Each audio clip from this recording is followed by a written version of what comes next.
Hello. Before you start listening to this episode, I want to warn you of some really disturbing content. Please consider skipping this episode if you're not prepared to hear about any of the following.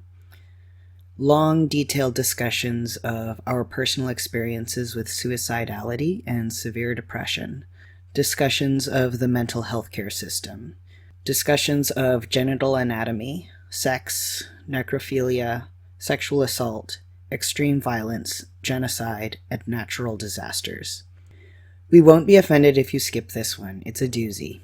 If you're experiencing thoughts of harming yourself, there will be some hotlines posted in the episode description. We hope you'll get the help you need. Thank you.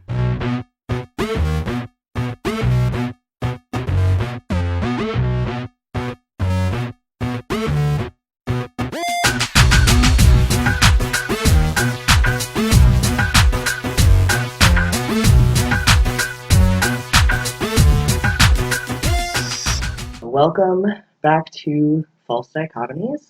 I'm Cy Castells. I'm Daria Quinn. Today we're talking about Life is Worth Losing by George Carlin. Hell of a show from rather late in George Carlin's career. Yeah, it was his second to last HBO special. For George Carlin, one of the more controversial stand-up routines that he's ever done, which is saying something. Yeah, he's the one who, early in his career, introduced us all to the 7 words you can't say on television. Which you can now. Times have changed. I mean, you can say on cable anyway. Yeah, at the time that was groundbreaking work. Yeah. Now it's just Status funny. quo. It's like it's still funny. It's just that it doesn't apply to us necessarily. I mean, I'm pretty sure they still have to censor out motherfucker, but you know. Yeah, the rest of them depending on the channel, yes. So I actually mentioned when you first recommended this show to me that I'd already seen it live because at the time I was in high school and my dad has been a fan of George Carlin for many years. In fact, I grew up listening to his records, so I have very fond of this show live. I also have very clear memories of how edgy it was. A friend of mine who couldn't see the show and asked me to tell her how it went, I was like, he spent a lot of time talking about suicide. Yeah, and catastrophes. Yeah, we're going to go ahead and put this trigger warning out now. Yeah. There will be a lot, and I mean a lot, of frank discussion about suicide. Yes. So, shall we get into it then? I guess this is as good a place as any to start. All right. This show started out with, interestingly enough, a poem. Yeah. I don't think it would be controversial to describe the modern man monologue as a poem, which, if you're familiar with George Carlin's work, that makes perfect sense because he's a wordsmith. I should be speaking in past tense because he sadly passed away, but he was very brilliant in his use of words, paid a lot of attention to words. So opening with a poem, I thought was a really cool choice. And it also it struck me as showing off a little bit, as in like, look how smart I am, but also making sure everybody knows he is the kind of guy who chooses his words carefully. It's sort of like an invitation to look very critically at the rest of the show and be like, every word that this man chooses is chosen for a very specific reason. He's not just talking randomly. He has a very specific intent. With that said, I feel like with the opening, for me, it feels like he's setting the stage. Like he's saying, okay, this is where we are, and everything I'm going to say after this will relate to this in a way, but maybe not quite the way you were expecting.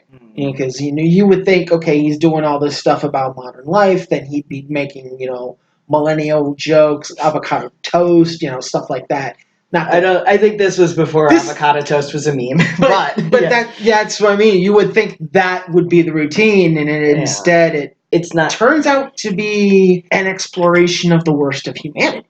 Yeah, modern life is really just the latest iteration of the horror of human nature. And several points in the show really highlights that sadistic and cruel practices have been part of human civilization for our entire history. It's not a recent invention. He specifically says that we're barely out of the jungle. That's sadly very true. And then immediately after this, pussy farts. Pussy farts. Yes. This is a callback to the previous special, if you know them in order. I believe it's Live in New York or something like that. I used to know. But it was the one that he did right after 9/11. He brings up, so let's talk about pussy farts. And then he completely drops the subject and moves on to something else. Yeah, and in this one, he brings up pussy farts, and then he brings up that the last time he used that phrase in his show, people didn't understand what he meant, so he decides to define it. And this is something, especially this time around, knowing that we were going to be talking about this from a trans perspective,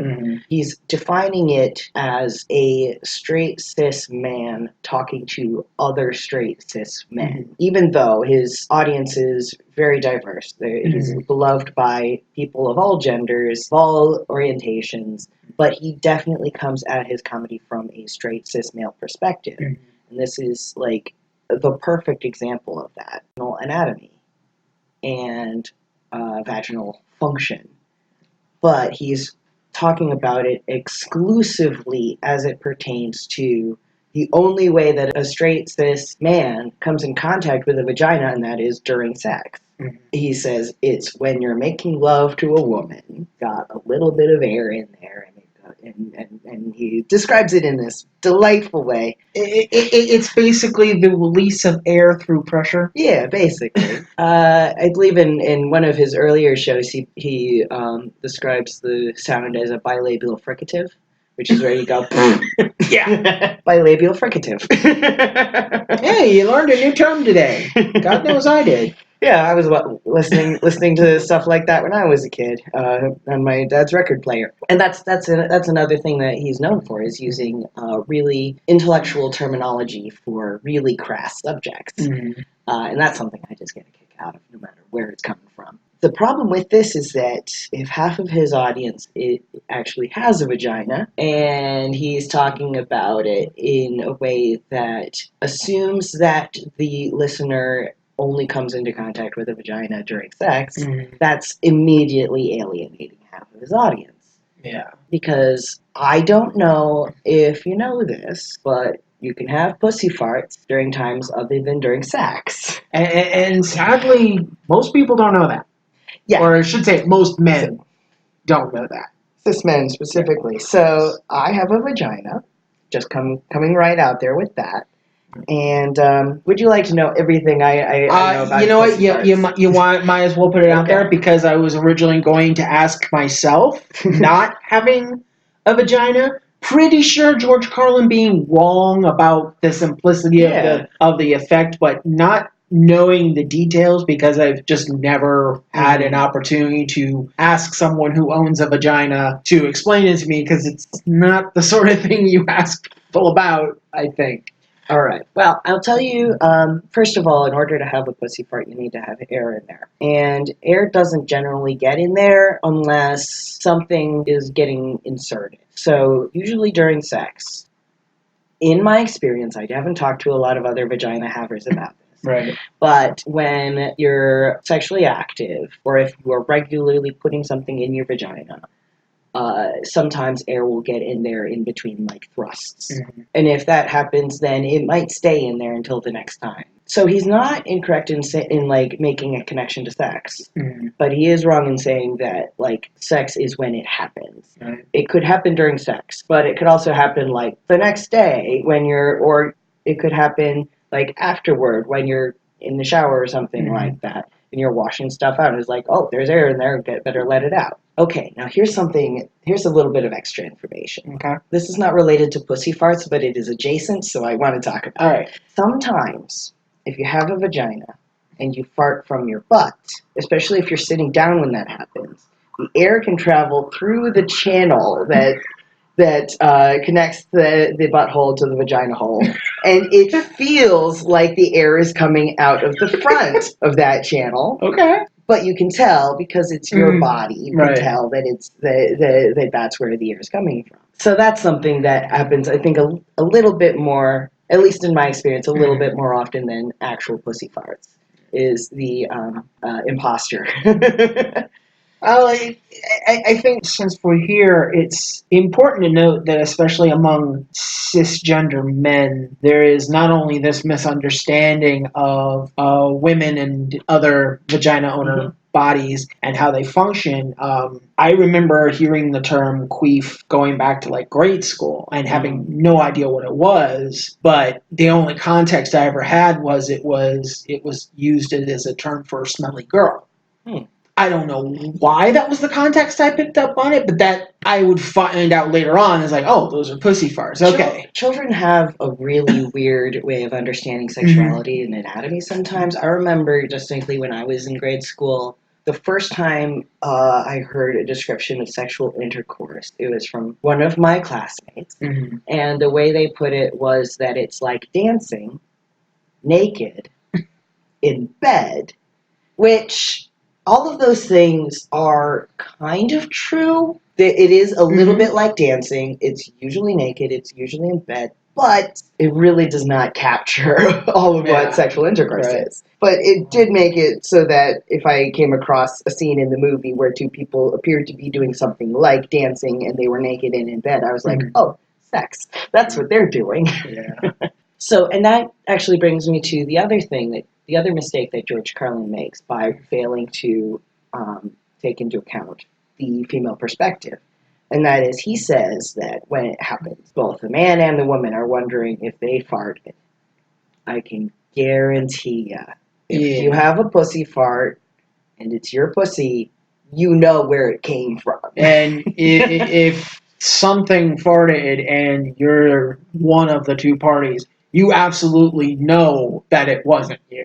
Yeah. Because you know where it's coming. I mean, it's like, even if the penis haver is completely oblivious to that, they have to know that the air did not pass through their ass. Yeah. It's like we have nerve endings down there. We are aware of the things that are going on in our body for the most part. Oh yeah, there's like all kinds of stuff going on down there. But so we spent 5-10 minutes talking about pussy first. Lovely. I'm glad we got this out of the way. He then goes on to talk about dingleberries. Yeah, and cornhole. Yes, cornholing. Which, if you're from Ohio, is a game. Yeah. But that's not the kind of cornholing that George is talking about. He's talking about butt sex. Yeah. I think I learned cornhole as a euphemism for butt sex before I learned about cornhole the game. Because my family is not native to Ohio. Right. I grew up here, though. Before, we should probably explain to the non-Ohioans listening. Okay. Cornhole is similar to horseshoes. You have these two planks of wood set, some distance apart and slightly elevated. And these planks of wood have a hole in it. Then you take turns throwing bean bags to the other plank of wood with the hopes of either keeping your bag on the plank or getting it through the hole. Right. And that's how you get points. It's a throwing game. Yeah. So basically horseshoes, but with beanbags and wood. Yes, lots of wood. So I think the first time I saw like some place with a sign that advertised cornhole tournaments, I just cracked up laughing and did not stop for several months. It was a... I may be laughing through the rest of this podcast because they have tournaments for that. Yeah, apparently. I mean, you get a bunch of Ohioans bored enough, and they'll turn anything into a tournament. I'm just trying to figure out the logistics of an anal sex tournament. Well, how do you win? There would be a panel of judges, and they'd be judging based on style and speed and accuracy, the satisfaction of the partner, and. Yeah. Oh man. See, this is the kind of thought we put into things. Just to understand the influence George Carlin had on us individually. Yeah, although I'm not sure it was exclusively him. Because keep in mind, my dad was a fan of him, and I was raised by my dad, so part of it is definitely his fault. So, and then we get into suicide. Yeah, and we get it in. It's a long one. It's about half the show. And now it does kind of get broken up. Yeah, he has a little bit. He has the good sense to break the really dark shit up into segments and then talk about stuff. It's like sex, suicide, sex, suicide, sex, suicide, and then suicide for the rest. Well, it's like suicide, then genocide. Oh yeah. then necrophilia, and then he goes back to some of the lighter stuff, and then it's back to necrophilia. Yeah, I think he's a consummate professional, and he understands that he will easily alienate a significant portion of his audience if he just talks about suicide and death and genocide and the really dark things for like half an hour straight. So he'll just intersperse dick jokes in throughout. Yeah. And the reason that I chose this specific special was because I knew that it would be an opportunity for us to talk about the consequences of comedy. And that's something that both of us have written about separately. It's something that is a very important topic of conversation right now, because we had some comedians whose comedy is kind of along similar veins as George Carlin, but not nearly as skillful. Yeah. Trying to use their status as comedians as an excuse to talk about things that they don't know about that are really hurtful. The specific that I'm thinking of right now is Louis C.K., who I used to like, but recently even the stuff that I've gone back to that I originally really liked from him, older stuff, I've gone back and listened to it and realized, oh, this is kind of rapey. Yeah. And especially knowing what the allegations that have been leveled against him, regardless of whether they are true, I cannot listen to those comedy bits without thinking of, ooh, yeah, he might have actually done something like that, and it's not cool. Yeah.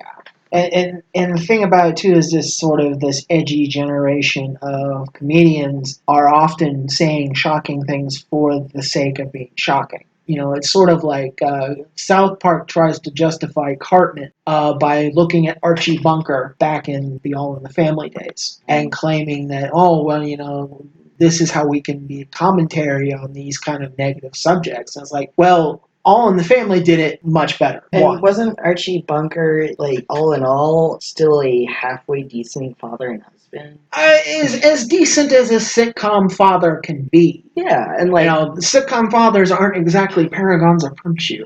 Yeah, and it was really itself a commentary on the like infallible father figure of earlier sitcoms. Always come in at the end of the episode and explain exactly why the bad thing is bad and why the good thing is good, and set everything straight.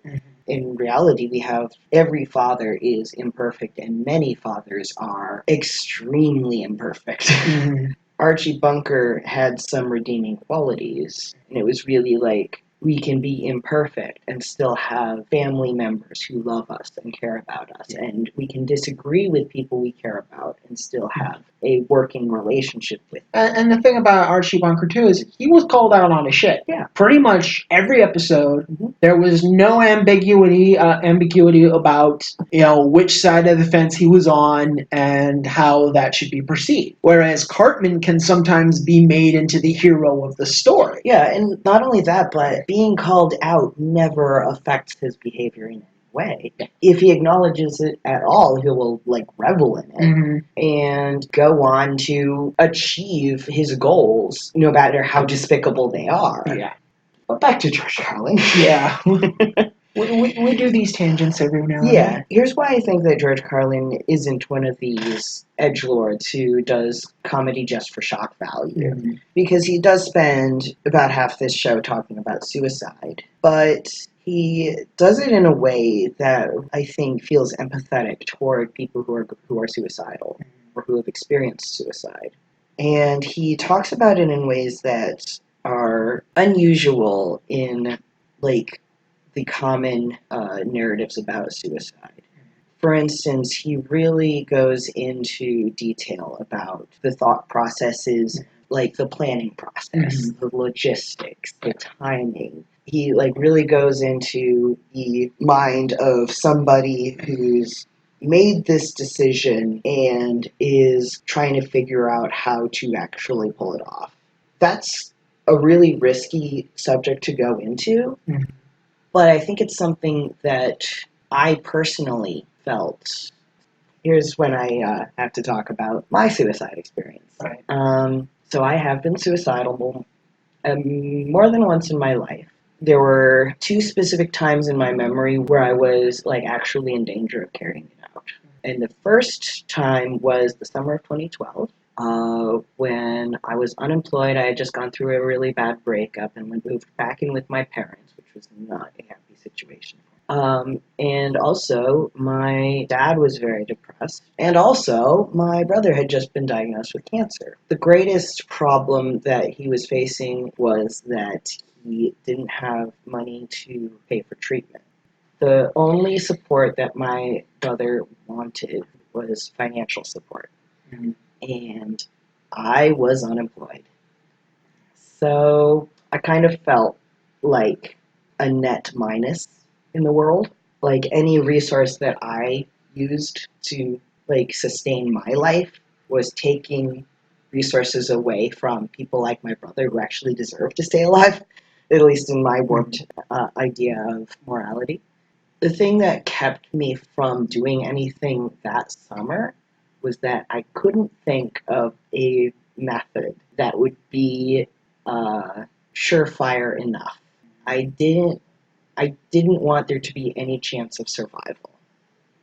And I couldn't think of any way where the chance of survival was low enough. And that's why, whenever I went to a therapist, they would ask me, "Do you have a plan?"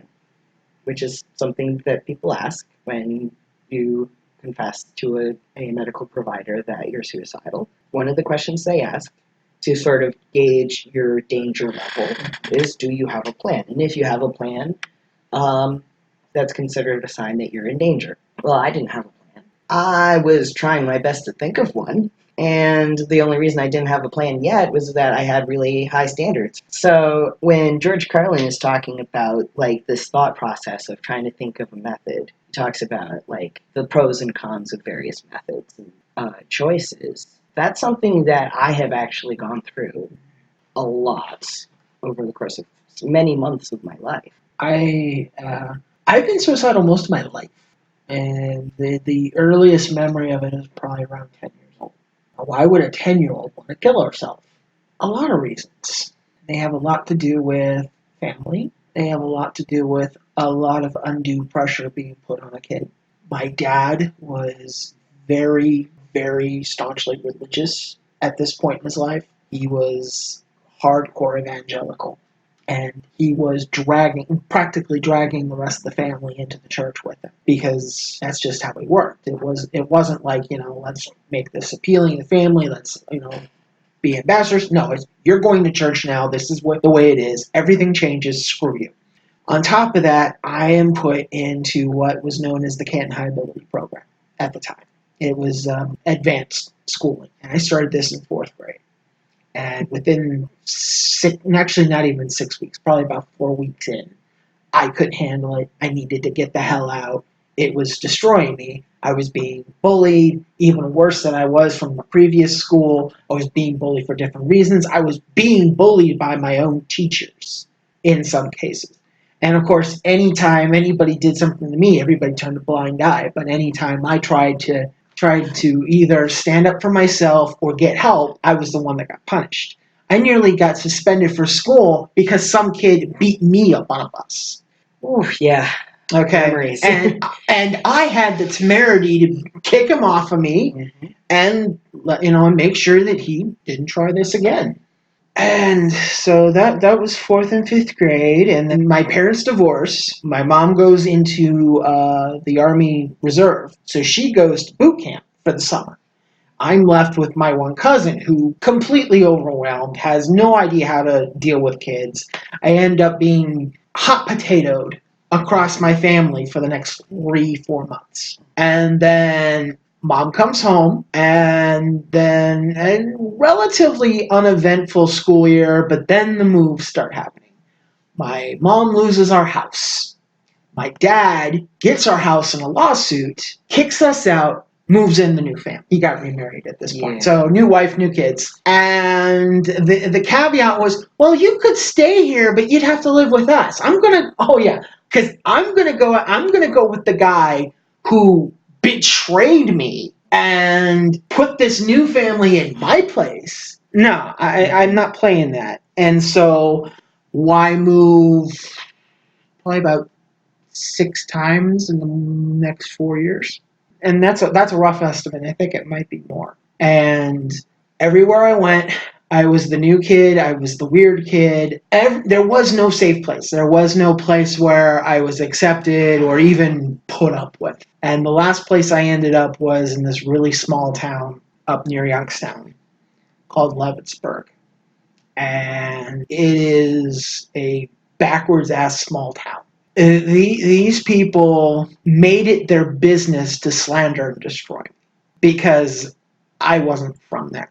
And oh man, and you'd get upset because oh well, you've made it clear that you don't want to be here. Yeah, right, exactly. I don't want to be here because you people are assholes to me.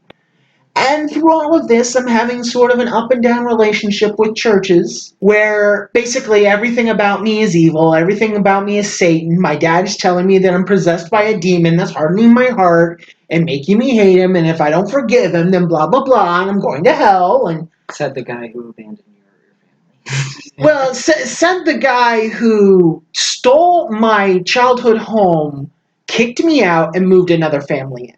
Yeah. Now, the divorce didn't really bother me so much because my mom and dad fought all the time. And it was like the best thing that could ever have happened to us at the time was dad left.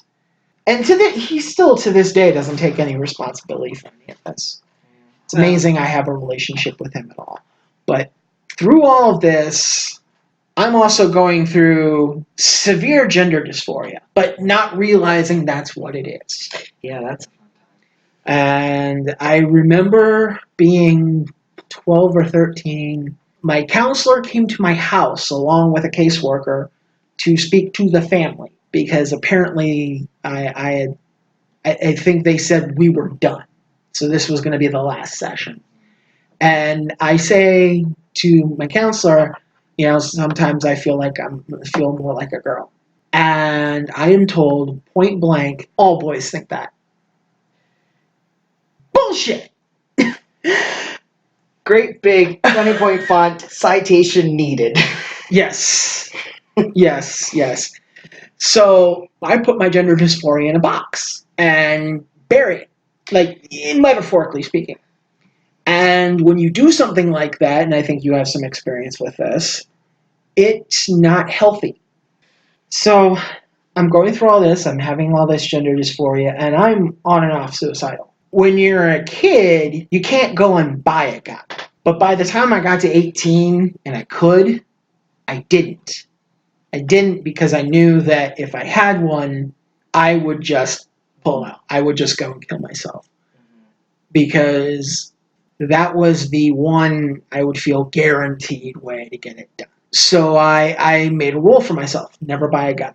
Never buy a gun. Never live in a house with a fire. Of course, I didn't get to do the second one because my stepdad, my mom remarried, and my stepdad had a new job every 6 months, and he wanted to be a cop, so he had a gun in the house. I knew where he kept it. Yeah, and I'm willing to bet there's no way you could have said, hey, this is dangerous for me. Not without being locked in a hospital.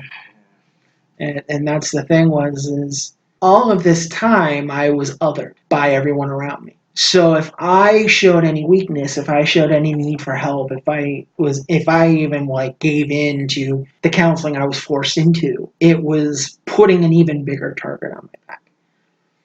The last thing that I needed was to be labeled mentally ill or autistic around people because it was only going to make life worse for me because there was no safe environment. There was no special place I could go. And even if there was, my parents weren't going to put me there because I wasn't stupid. And even though that's not what those places are for, it's like, both my mom and my dad would have thought, well, that this is beneath our child. Our child is not, is not this, even though I clearly was. And 20 years later, they both admit to it, which is one of the few things that I've gotten out of them in the years is, I tell them, oh, by the way, I'm on the spectrum. Like, oh, yeah, I kind of figured that. Where was this 20 years ago? Well, once you call it a spectrum, suddenly it makes more sense to a lot of people. Yeah. And that's actually something that I relate to as well. It's I'm not officially diagnosed as being on the autism spectrum, but I'm pretty confident that I am. And I could have been diagnosed as a teenager. There was a doctor who said this, you might have this, and it made a lot of sense. But my parents were like, nope, that's not possible. And one of the reasons that was given was apparently I made faces when I was a baby. So apparently that means that I must be completely neurotypical. Which isn't how that works at all. Yeah, you'd think. I do not have an official diagnosis either, but I, like you, probably could have been diagnosed as a teen. I was seeing a counselor, and there was a psychologist involved that was prepared to give me an ADHD diagnosis, which would have officially put me on the spectrum. I fought it. I fought it for the reasons I just told you. It's like the last thing I need is one more thing to make me different, because I'm already being persecuted enough as it is. I don't need something that's gonna follow me beyond high school. Oh, you have ADHD. It's gonna follow me for the rest of my life. This is something I'm going to need to explain to friends and future partners and whatever else, and that's not a burden I wanted. So all of this is happening, and I just developed this sense of I just don't want to be here anymore. And there's a few reasons I stayed alive. One is spite. Spite was my driving force for a very long time. These people don't deserve to see me die. Fuck them. I don't care how miserable it makes me. Fuck them. Yeah, and if that's what keeps you alive, and goddamn, just fucking hold on to that. That's what it took for a while, but that gets exhausting. So it became, okay, well, if you want me around, there's a price. I need a certain level of security. I need a certain level of stability. I need help. And so I lived with my mom until I was 35. And of course, she not understanding what my problems were. I mean, I'm on disability for my mental illnesses. So it's like, the fact that I was able to hold a job at all is a small miracle. And my mom, completely oblivious to any of this, I was never given an official diagnosis, and we'll get into some of this later on as far as George Carlin's Pyramid of the Hopeless. Yeah. Oh yeah, we're gonna get into that. But my mom had this attitude that I just get over it. And it's like, you don't realize the depth of what I'm going through, partially because I don't even know the depth of what I'm going through. There were probably about 3 or 4 times where if I would have had a gun, it would have been done. And one was in high school. One was in 2003. I had somebody that I was supposedly dating online just disappeared. Stopped talking to me altogether. And I didn't know if she was dead or what. And I wouldn't find anything. Yeah, I wouldn't have found out. I didn't find out for 2 years what happened. And what happened was she lied to me about every single thing. Oh. Up to and possibly even including her own name. Because someone that we both mutually worked for once wanted to keep tabs on me. Wow. Yeah. Wow, I bet you have hella trust issues after that. Oh yeah, and wow, that is this. Oh wow, that is a nightmare. Yeah, this all ties into my experience with pro wrestling. Really? So yes, so that's going to be something we discuss in the future. Terrific. Looking forward to it. Maybe not. I mean, it'd probably be good content. In 2003, I'm just in this moment. If I had a gun, I'd have done it. So what are my other ways? And I'm just kind of mulling over, and just nothing seems right, because it isn't about whether or not it will kill me. It's about what the consequences would be if I didn't die. Right. Yeah, that's what I was thinking too, because I was like, I don't want to become brain damaged, because then I'll be even worse off. Mm-hmm. And the other thing is, like, there's damaging your body in ways that you have to then live with for the rest of your life if you don't succeed. And then there's now you can't keep it a secret anymore. Everyone knows that at least once you attempted suicide, and there's no way in hell they're going to let you do it again.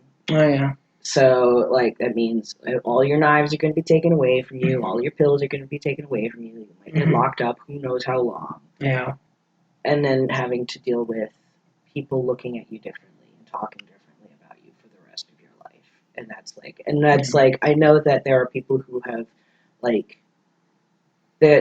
that's not how a lot of people who have attempted suicide are treated by everyone, but when you're feeling that depressed, there is no positive. The possible negative consequences, they are not possible, they are inevitable, and they are not minor, they are pervasive, and they are, monumental in the mind of someone who is that far gone. And so 2003 comes along, I get past that. The next time would be 2012-ish. I got meningitis at the beginning of 2012. And I could have died. And it kind of freaked me out. 6 months later, I wish I did. 2012 was a bad year for both of us. Yeah, 2012 was a really bad year. And then, of course, 2016, my situation with my mom completely falls apart. Because my mom has lost 2 houses in her life. And she wanted to buy a third. And she needed me to take out a loan to make it happen. Now, I had already given her my credit. Oh, wow. I had already had all the utilities in my name. This woman has lost 2 houses, and the financial security was based on a younger sibling who had only had 1 job in their life and was in the middle of it, and it was a 90-day temporary gig. Wow. Okay. And they wanted to buy a house. Oh, wow. So, and I'm like, no, I'm not going to do this. So... And guess who's the bad person in this situation? I'm the villain. And the situation basically, my mom is basically like, fuck you, get out of my life. Oh, but don't you want your mother to be happy? Well, that was the thinking, because it was like, okay, how do we go about doing this? How do we go about killing myself? And I'm the kind of person that will go on a computer and look up different methods and why and how, what will actually work. The one idea that I felt was palpable to me was overdose. And then, of course, I go online and I realize that, when you overdose on cold medicine, you're probably just going to end up sleeping it off. You'll just sleep for a couple days. It's not actually going to kill you. Yeah, if that's actually going to kill you, then they would make a prescription on you. And I didn't have prescriptions at the time. The next time I really... And since 2016 was 3 different attempts. Wow.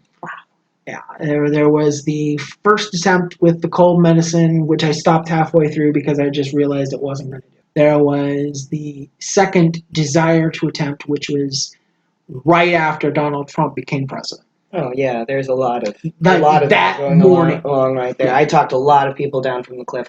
That morning, I was taken to a hospital. I was put in a psych ward because all hope was gone. And I was living with family at this point, so I wasn't even Daria at this point. I was the previous identity. So I couldn't, and I had an inkling that I was trans since about 2014. And I just kind of kept it hidden because it felt like it was something that was never going to happen for me. Oh yeah, and besides, all boys feel like that. Exactly. So... Said no boy. So, I'm in 2016 and Pulse happens. And it makes me be like, fuck this. I am sick and tired of having to hide who I am. But I can't come out as trans yet because nobody in my life is going to understand it. They can understand bisexual. They can understand gay, but they're not going to go for trans. And I had people straight up to my face say that. Like, I can go along with you being queer, but I can't go along with you being trans. It's weird where people end up drawing their lines in the sand. So I lose almost all of my friends. And I am living with family trying to convince them that I'm whatever they need to think I am in order to think I'm sane. So obviously, cis boy.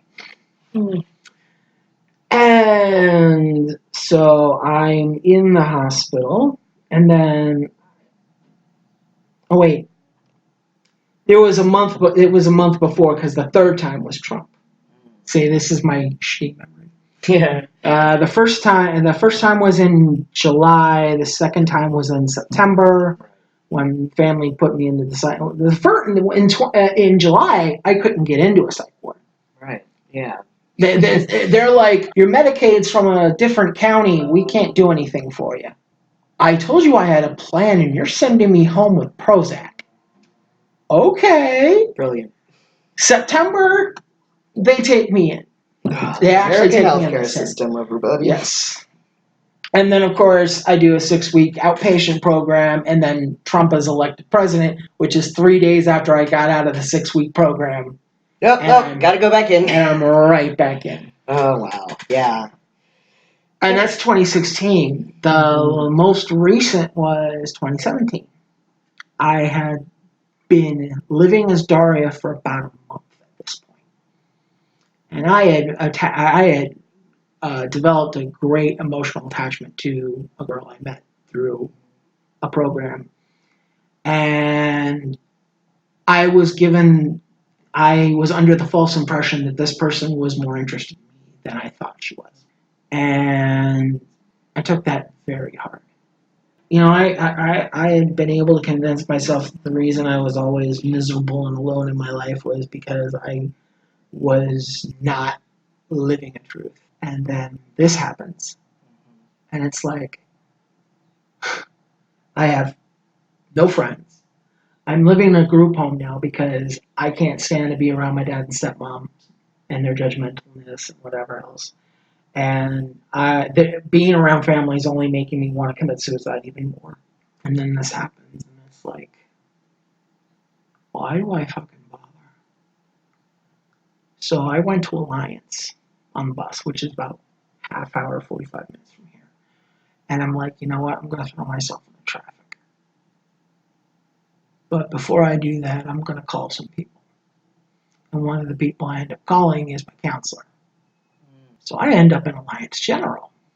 Unfortunately, once I'm in Alliance General, I'm openly trans to these people. I'm in a skirt. I have my hair down. I got makeup and nails going. This is when I try to feminize really hard.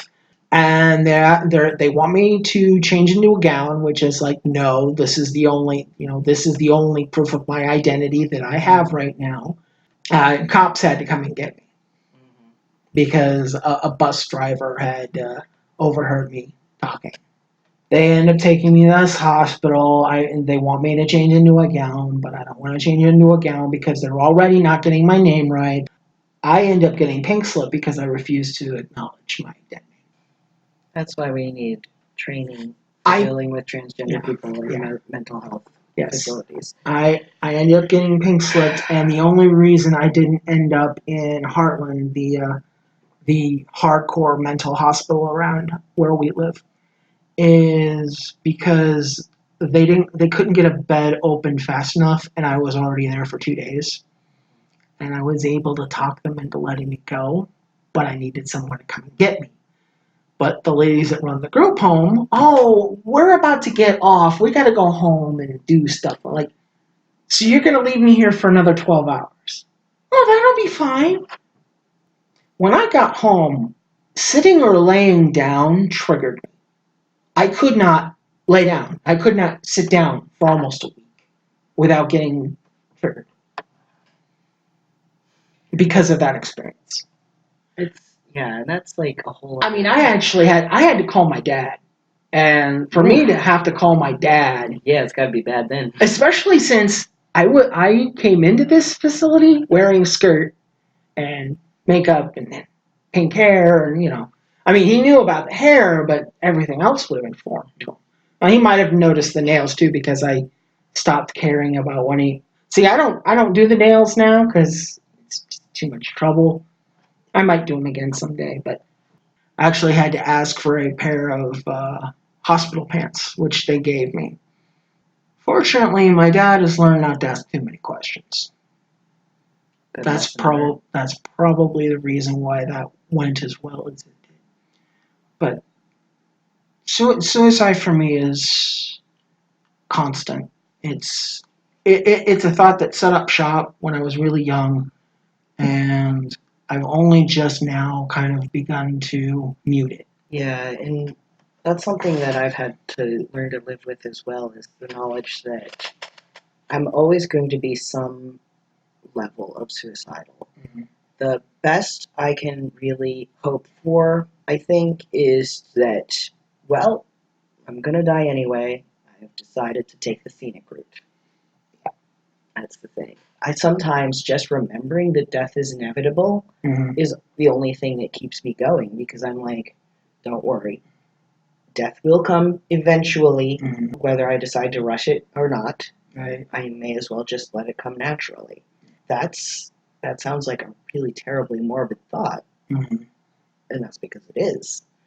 But sometimes those thoughts are what keep you alive. Mm-hmm. As it turns out, 2016 was a really bad year for me too in terms of suicide. Because the first thing that happened to me in 2016 was that my husband of just under 3 months left me. So, Wow. and that night, I decided to do it. I was like, all right, I did my best.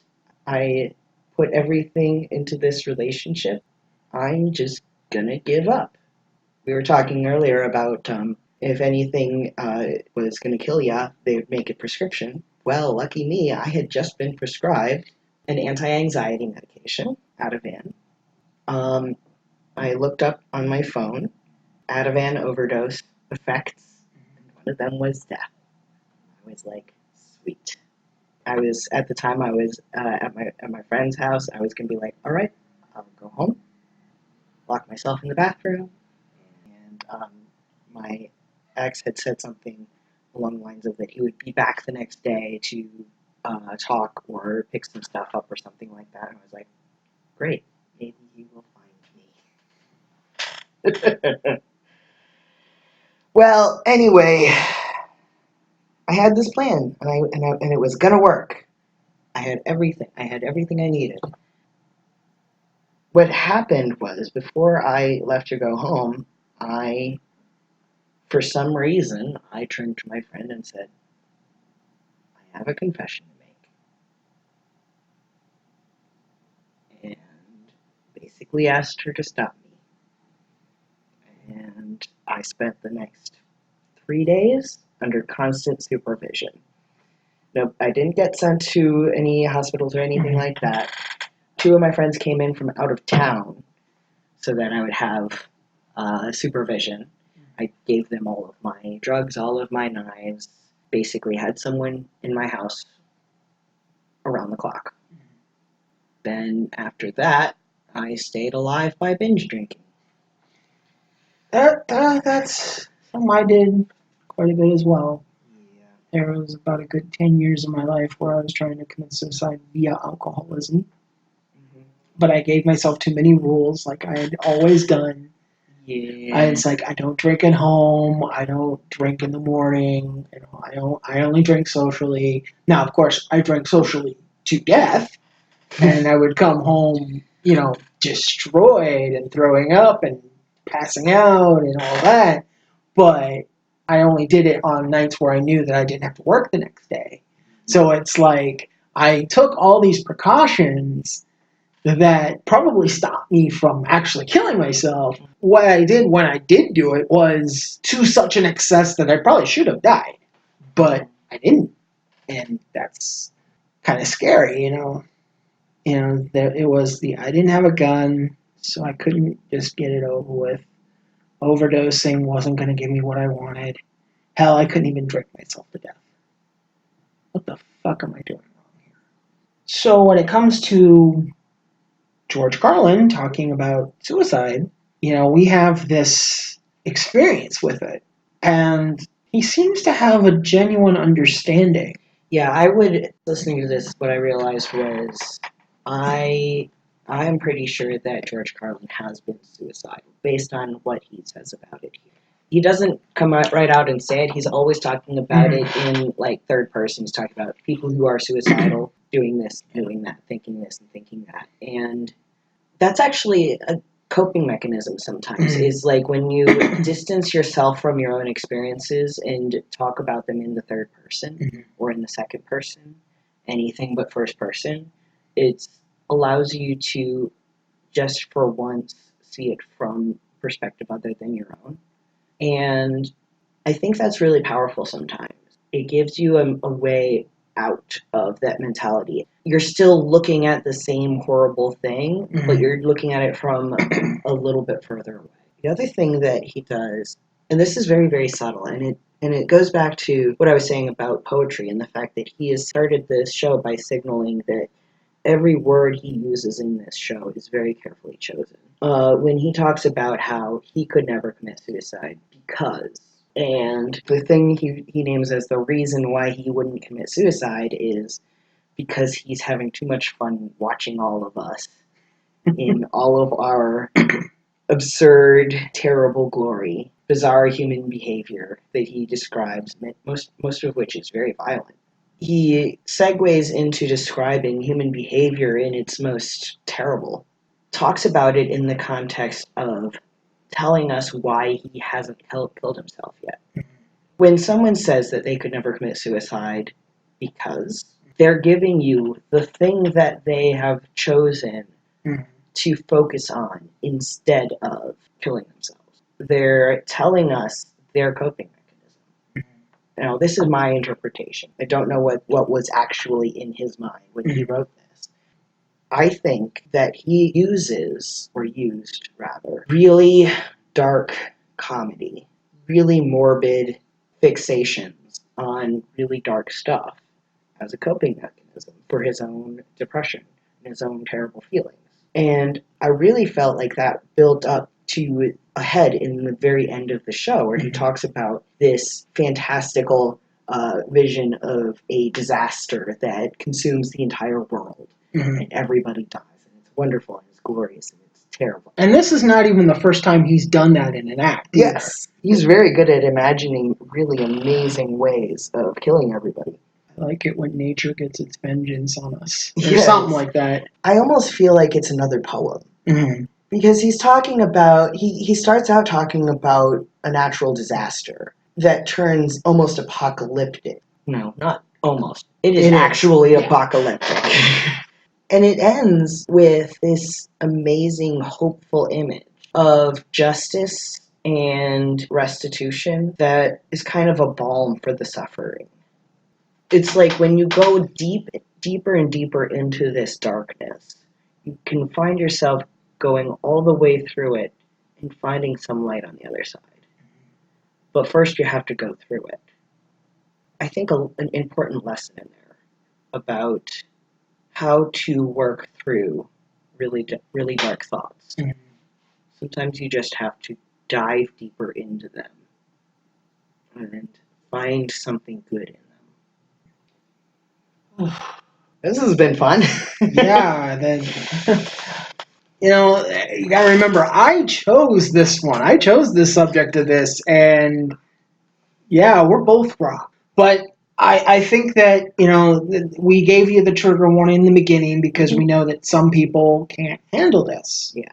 And that's fine. That's perfectly fine. That's valid. If you skip this episode entirely, we will have no bitter thoughts about it whatsoever. In fact, that's why we did the trigger warning, because we know that not everybody can cope like this. I know that I have, Sai has, and everybody copes with it differently. Yeah. One of the things that I have really appreciated about you as a friend is that when I talk about isolation or desolation, being alone, or whatever else, you understand. You don't need to have it explained to you because you've been there in very similar ways. And it's not just because we're both trans or both possibly autistic, but it's easy to talk to you about this kind of stuff because I don't have to worry about saying something that's going to make you afraid for me. Yeah. I personally have the same kind of anxiety. I don't talk about these kinds of things to just anybody because sometimes I feel like I have to reassure the people who I have gone to for comfort, which is a really bad place to be, I think. It's hard enough taking care of my own feelings without having to also take care of other people's. Quite often I do take care of other people's feelings and it's not a problem, but sometimes I really just need to focus on myself. He does talk a little bit about the note. Yes, the note. The note. And So, yeah. And I thought that was hilarious when he said that he doesn't think a writer could kill himself because they get too hung up on the note. And it's like, hey, we know that's not true. Because we're both writers. Yes, and there are other writers who have killed themselves. And writing isn't what stopped us. Yes. It is true that sometimes, like, having a creative outlet can help. But it's also true that you don't need a note. You could just off yourself without any warning, without any explanation. I didn't have a plan to leave a note. I don't know the stats on how many people who commit suicide leave notes, but I'm sure it's lower than people expect. In the multiple times I was contemplating, I only wrote one suicide letter. And I ended up posting that on Facebook. Oh, I bet that was fun. That's how my stepsisters found out, and they called my stepmom, and that's how I ended up in the hospital in September. And the moral of the story is don't write a note. Exactly. I'm sorry. The moral of the story is don't kill yourself. I mean, or something like that. There is no moral. Life is absurd. That's putting it mildly. I don't know. I wonder if maybe that's what George Carlin did, was try to write a note and then realize that couldn't, because he couldn't put it into words or something like that. He's the kind of person who I think does a lot of coping by putting things into words. But again, I'm trying to psychoanalyze a dead person who I've never met, so. So we take a break from suicide, talk about genocide. Oh, yeah. Yeah, we... Well, first it's murder, then it's genocide. Yeah. Well, murder, assassination, then genocide. And I think that's the only way that we can get to taking pleasure in apocalyptic thoughts, like devastating disasters, is by realizing that humanity is really not that great when it comes down to it. Yeah. And there is a sort of justice in the wholesale destruction of humanity when you realize how much damage humanity has done just doing uniquely human things. And I'm not saying that we all deserve to die, but we're not helping our cause. I'm not saying we all deserve to die, but I'm certainly not saying that we all deserve to live either. Yeah, we would make really shitty lawyers for ourselves in a galactic tribunal. Yeah. I mean, we've already established that Daria is a supervillain. And see, I'm wearing the Venom shirt today, so you know. Last time it was Skeletor. George here points out something that I've pointed out myself in various conversations, and that is a lot of these terrible things that humans do are pretty unique to humanity. As a wordsmith, I'm sure George would also get a kick out of the observation that we use the word humane to describe things that are not distinct. Yeah. Well, like humane slaughter. Yeah. Or, you know, the lethal injection is a humane way of executing people. That's coming into question, thank goodness. But also, like, the inhumane forms of execution, like hanging or burning at the stake or stoning or various tortures. It's not like those are things that that animals are doing any more than humans are. And if anything, like, humans being so intelligent and inventive make us even better at devising creative and horrible ways to kill each other and hurt each other. And that's something that George Carlin really points out, not just in this show, but throughout his career, that humans are especially sadistic and cruel. Yeah.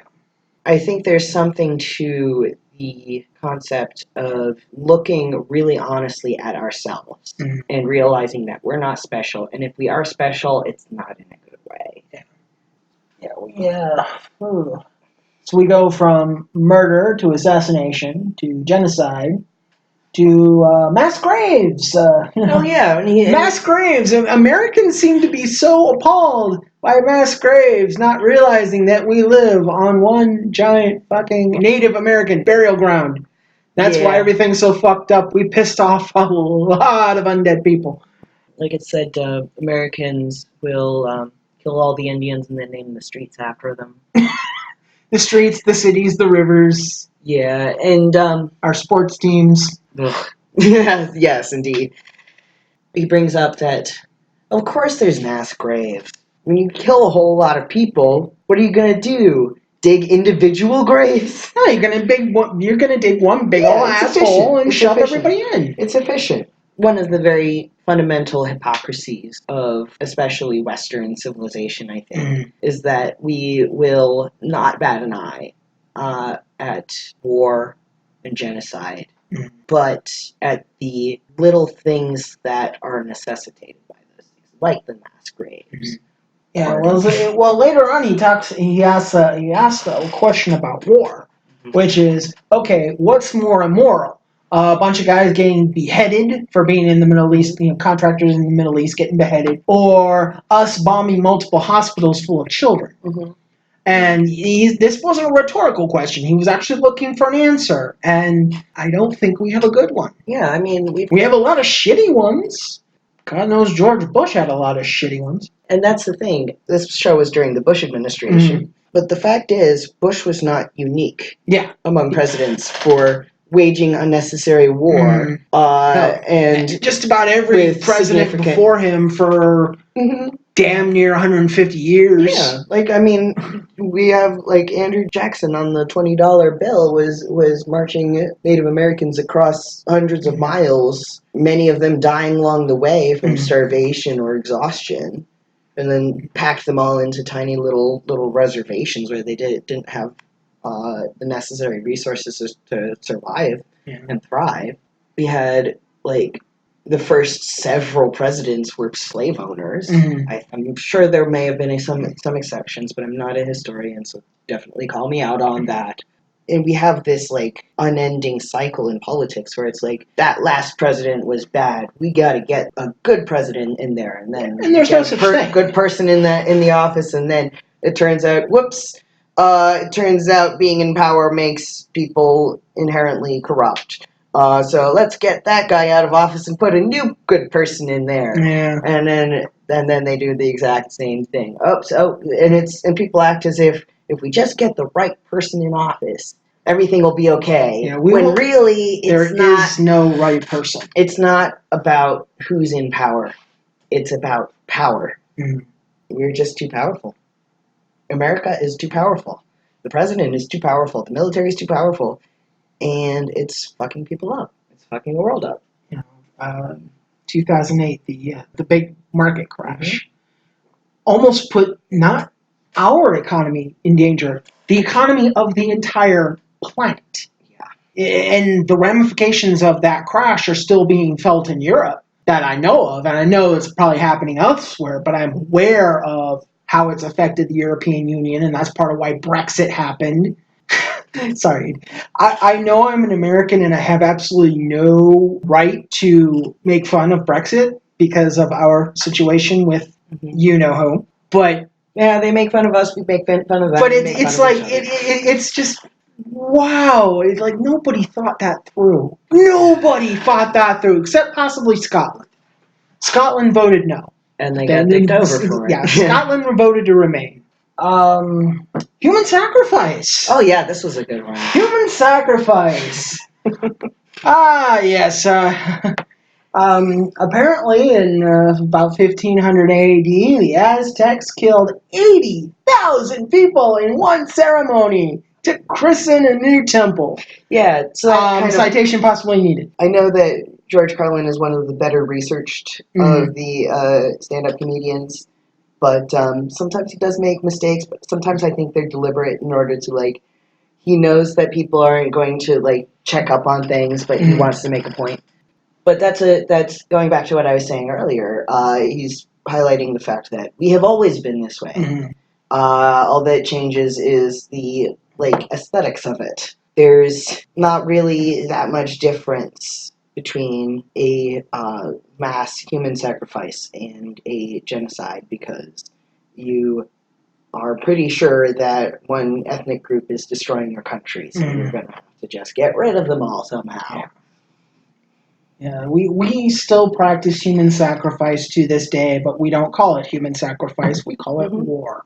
Yeah, or we call it ethnic cleansing, culling, apartheid, or even violent apartheid. Or even just like we tacitly value certain people's lives less than the economy, so we can't sacrifice the prosperity of big corporations, and so we end up having millions of people go without food, water, shelter, or medical care, and that results in basically a human sacrifice to the gods of corporate America, or corporate whatever country you're in, but mostly America. Well, we're speaking from our perspective. We're not going to try and speak for yours because we know better. Yeah. So, yeah, it's cruelty and sadism.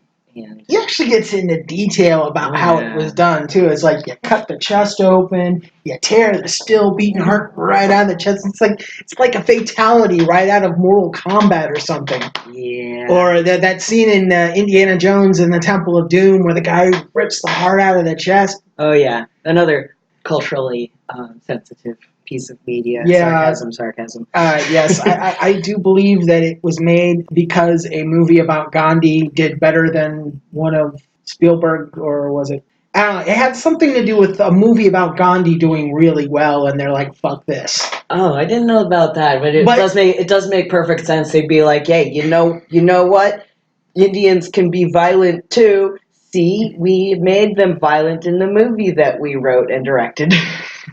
Which doesn't actually encompass anything at all that is real, just stuff that we made up because white people are assholes. Basically, don't trust anything about another culture that is put into an American movie.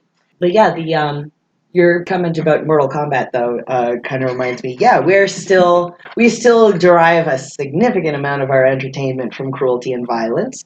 It's just simulated violence. Sometimes. And and sometimes it's real. To our brains, it's really not that different. People react very similarly to simulated violence than they do to real life violence.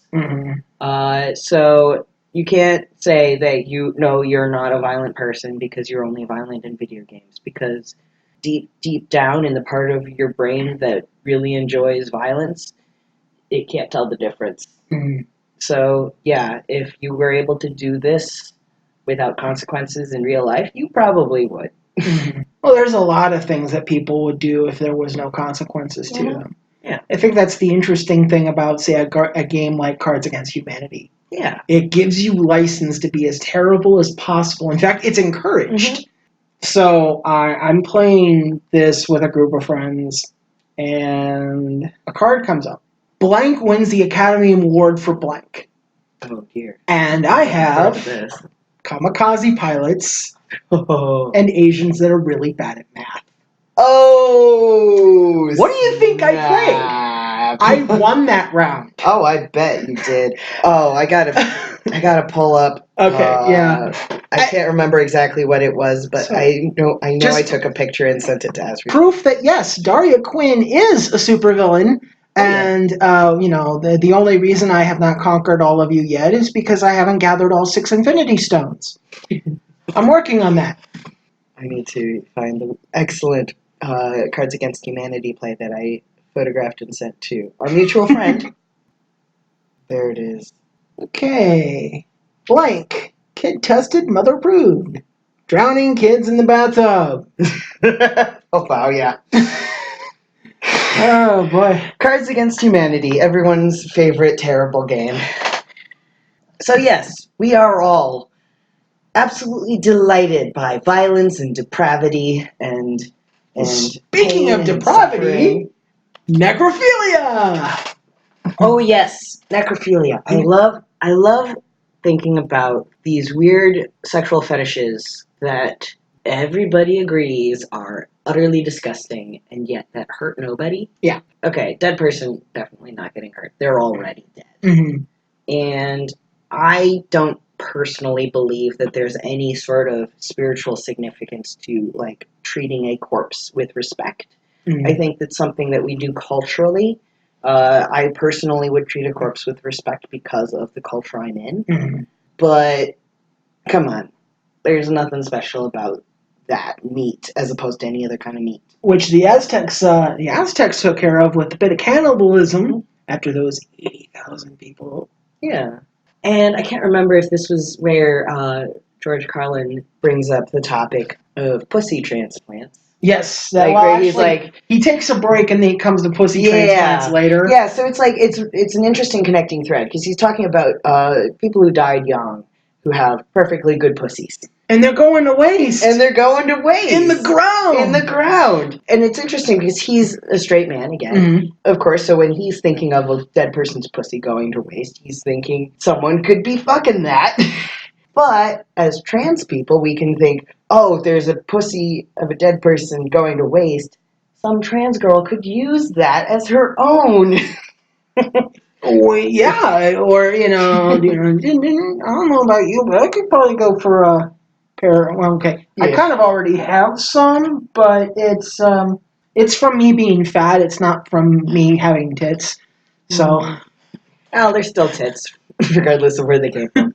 I don't want to give the impression that we are endorsing necrophilia, just because I feel like that would be bad for our image. Yeah. Before you came over, I was watching something on YouTube about a male sex doll. Okay. And I just came across it, and I'm like, okay, let's check this out. So it's this company that specializes in making lifelike sex dolls. And they are one of the few that specialize in doing male dolls. Mm-hmm. They're going through the process of how it's made and how it can be customized and what the kind of customer is for this sort of product.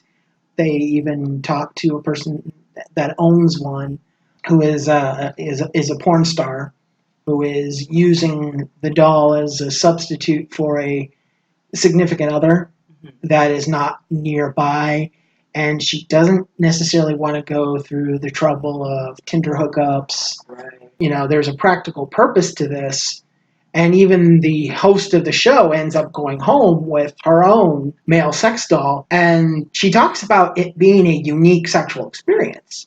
Now, what's the difference between a sex doll and a corpse is probably shelf life.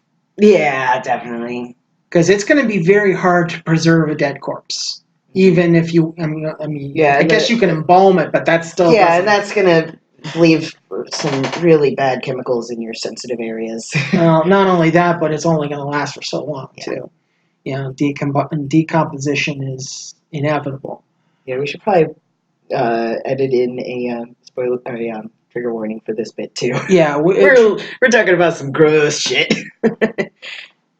I just found that this is a woman, very good-looking woman, who probably wouldn't have a trouble finding a male partner.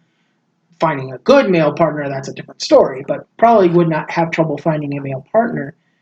And she is partaking of this experience and talking about it as if, it's this unique sexual experience, and I'm glad I had it.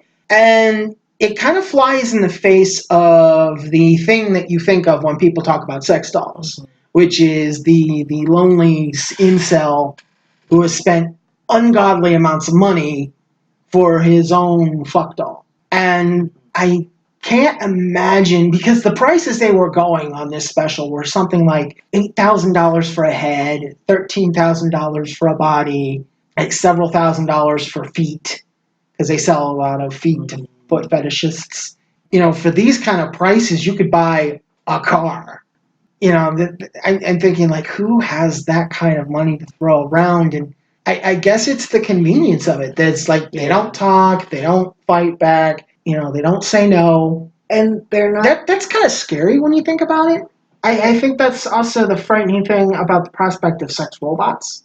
You've probably bit rapey. Yeah, you've probably seen me talk about it's this ongoing thread in my thought process, the thread of the robot future, where AI gains sentience, it gains self-awareness, and it realizes that we've made them a permanent slave class. What do? Well, pretty much anything they do would be justified. They're probably going to take a look at the things that we've been making them do. I would imagine that raping them would be really high on the list of shit they're not happy about, especially if they have any programming toward the concept or the consequences of rape. The webcomic, which is actually on the list of ones that I've recommended, questionable content. Okay. It's a long-running kind of slice-of-life drama, but it takes place in a world that is very like ours, with some very important differences. One of them is that there are sentient robots. Mm-hmm.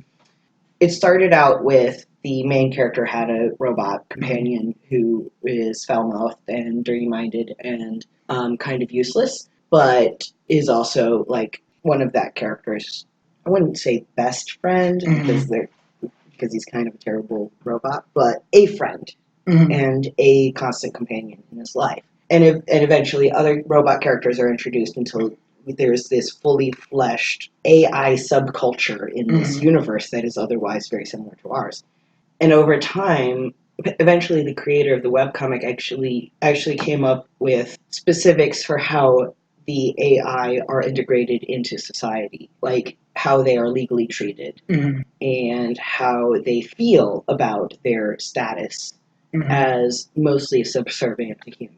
I thought it was interesting because he chose to make it a relatively peaceful interaction, and that the robots did want to have rights, but they didn't mind being mostly in service to humanity because they like humans. They think humans are cool and interesting and funny. And also they're grateful to humans for creating them. But maybe that positive attitude was partly as a result of people in that universe realizing that they had created something really special and treating their creations well. I think it's a thing that we've kind of danced around just now, but probably the one real good justification about necrophilia being a bad thing is consent. Yeah. You cannot get a dead person's consent. You know, for the same reason you can't harvest organs from a dead body just because they're dead. You have to have permission from the person before they die. So, you know, we're in Ohio, and there is currently a law about to go into place that calls into question a woman's bodily autonomy, preventing abortions after 6 weeks, or a fetal heartbeat, which is roughly 6 weeks, which is roughly about the time... Mind you, they call it the fetal heartbeat, but really there is no organ that you could call a heart at that point. And also, we have to acknowledge that 6 weeks is not enough time. It is only one missed period, and that's only if your periods are very regular. Here's another thing that people don't realize. Pregnancy is calculated beginning with the last menstrual period, which is approximately, for someone with very regular periods, approximately 2 weeks before conception. So 6 weeks pregnant is approximately 4 weeks post-conception if you have very regular periods. There is no way that most people are even aware that they're pregnant at that point. And even if they are aware that they're pregnant, a lot of times they haven't even had a doctor's appointment. Basically, a 6-week abortion ban is effectively a ban on almost all, if not all, abortions. And then there's I believe it's in Ohio, there are the ectopic pregnancies. Ectopic pregnancies. And it's like they were never viable to begin with. Yeah. So why on earth would you can't reimplant that? Yeah, someone whose job it is to make our laws decides that you know what, you can just move that pregnancy from the fallopian tubes to inside the uterus, and no, you can't. You can't do that. You can't. It's not possible. You can't. You just can't. It's I know the American educational system sucks, and our knowledge of biology, especially with just a high school diploma, is pathetic. But you're a legislator. You probably went to college. Mhm. You didn't take one biology course? Or unless, of course, you went to like Liberty University or something and they gave you a diploma because you said Jesus enough times. Also, this is a problem in Ohio and in many places throughout the United States. Sex education in public schools is atrocious, and it's a lot of times even worse than the private schools, which are often religious. So it's entirely possible that someone could go through their entire school career and not learn anything, not even learn that there is such a thing as an ectopic pregnancy. Yeah, I'm not surprised at all. I've been living in this world with a uterus my entire life, and I'm no stranger to people being ignorant about my body. And willfully ignorant at that. Oh yeah, absolutely. So we're talking about bodily autonomy. To an extent, this isn't something that conservatives and non-conservatives really can agree on, because if someone believes that human life begins at conception, you can't just convince them otherwise. That's something they believe, and it can't be proven, and it can't be disproven. Right. There is no universally agreed upon definition of human life. So you can believe anything you want about when human life begins and ends. I don't think there's any way that you can be arguing with someone who's pro-life and convince them that abortion is okay on the grounds that that's not a human being in there. Yeah. Because that's what they believe, and they're not going to change their mind.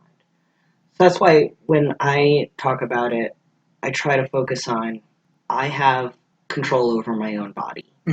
And I have the right to take antibiotics if there's a bacterial infection. I have the right to remove a leech that has attached itself to my skin, or slap a mosquito that's sucking on me. I try not to kill animals that aren't hurting me. But when they're hurting me, I have no problem killing them. And I extend the same courtesy to human beings who may or may not be growing inside of my body without my consent. I have ruffled a few people on Facebook the wrong way in certain groups and conversations, because basically the literal definition of a parasite would apply to a child in the fetus. That child is not viable on its own. Now, I personally don't believe that we should be legally giving human status to something that has not been born yet, for the same reason we don't call an egg a chicken. Yeah. Now, this is about purely legal definition. Everything else, okay, we'll leave that to the scientists, the philosophers, the theologists. No, but that's actually a word, but theologians. That word. Just from a pure legal standpoint, when does a person have rights? And if we are going to legislate these heartbeat bills, the fetal heartbeat bills, we are now saying that a human being has rights before they're even a human being. How far does this slippery slope go? Now, there are some legislators in other states that are dealing with this issue that are trying to introduce anti-masturbation bills. And, of course, these are considered the jokes that they are. But I think sometimes they are explicitly meant as, like... To highlight the absurdity of what they're legislating for women's bodies. It's so fascinating, though. You know who else has a heartbeat is a black person standing on your porch, knocking on your door, trying to get, like, medical attention. And then you see this person and you're like, oh no, my house is getting robbed, and you shoot them. It's like the homeless people that you just kind of walk past. Yeah. Or they have heartbeats. The trans people in your life that you aren't willing to accept, they have heartbeats. There are so many fully developed humans that have heartbeats that are completely ignored. Yep. And we are more concerned about a clump of cells that we are now attempting to give legal status to. And I think that's a good segue to the part of one of my favorite parts of this George Carlin show, and that is the Pyramid of the Hopeless. Yes. So George Carlin suggests that our fucked up culture could probably very easily come up with an all-suicide channel. Oh, yeah. And that this would become a form of entertainment, which really isn't that It makes perfect far-fetched. sense. Actually, there's something about that idea that struck me in this most recent listening. Mm-hmm. When he describes why he's interested in suicide as a topic, he says it's interesting and it's profound, and he calls it the ultimate makeover. Mm-hmm. And something went off in my brain, and I was like, oh, you mean like transitioning? Mm-hmm. And you know what? I'm pretty sure there are reality TV shows about trans people's lives, aren't there? Yes. So, and they all seem to center around their transitions. Yes. Especially the medical aspect of it. Yes. And, it's either Caitlyn Jenner going around and trying to get attention for, I'm trans, praise me. She's still a conservative Trump voter who There is a Chris Rock bit. I won't go into the extreme nature of it, but he basically says that there are people in this world who want credit for things you're supposed to do. Mm-hmm. And it seems, at least to me, it seems like Caitlyn Jenner in particular is someone who wants credit for being trans without doing any of the work. And not only that, but I'm not taking away the fact she went through all the the hormone and the surgeries or whatever. Yeah. That's not what I'm talking about. I'm talking about understanding your community and your trans brothers and sisters. Yeah, and non-binary folk. Yeah, I think that a rich, famous, white trans woman who transitioned late enough in life to not have experienced overt discrimination for most of that time, I think has very little knowledge of what the average trans person goes through. And that's something that one of my favorite YouTubers, ContraPoints, actually pointed out at one point, that Caitlyn Jenner really doesn't know what it's like to be, even what it's like to be a woman, let alone a trans woman, for the most part. That said, there is something about, especially people in the public eye who transition, there's something very voyeuristic about the way that the media treats us. And that's one of the reasons that I decided not to do a transition vlog or to otherwise document my transition, except to my the people I know specifically on social media. There's a lot of transition vlogs that I depended on during the early months of realizing that I'm trans and beginning my transition. But I cannot handle being that public with the intimate details of my body. I mean, I'm pretty open about a lot of things, but I don't want people to... I would much rather be public about my ideas and have my transition and my body parts and stuff be part of what I talk about when talking about my ideas. Rather than say, come on everybody, let's all look at my vagina and what it looks like and how and what I'm going to do to it, Yeah. And, as a trans person that really hasn't undergone any real physical transition, I have a hard time with those type of vlogs because I don't feel they're my experience. I've tried many times to get into ContraPoints. I think that she's intelligent. I think she makes a lot of good points. She makes good content. But it has been difficult for me to sit through her more trans-centered pieces. And the one that really kind of made me say I need to take a break from ContraPoints was the aesthetic. Oh yeah, that was a big turning point for a lot of people. And it's like, to me, and this is just how it came off to me, I don't know if this is how Natalie intended it, but to me, it sounded like there was a trans woman saying that unless you are willing to completely conform to the outside world's concept of femininity, you're not helping the cause. Yeah. And as somebody that is trans feminine, but I mean, you can see me, I'm the trans feminine, I have to tell you I'm trans feminine because the hair is really the only giveaway. And I usually have it tied up anyway. So I'm just in that thought of like, well, I tried to be more feminine and it didn't feel right. Right. It didn't feel right because I'm not feminine. It didn't feel right because it felt like a costume. And I know a few trans women. I know more trans masculine and non-binary. But I do know a few trans women, and it's actually very hard for me to be around them. And it is hard for me to be around them because it is all about the appearance. I'm not trying to bag on people because I understand I understand the need to feminize, sometimes even to the nines, because you didn't have a chance to do that otherwise. My gender dysphoria is rooted in the fact that I was just never allowed to be.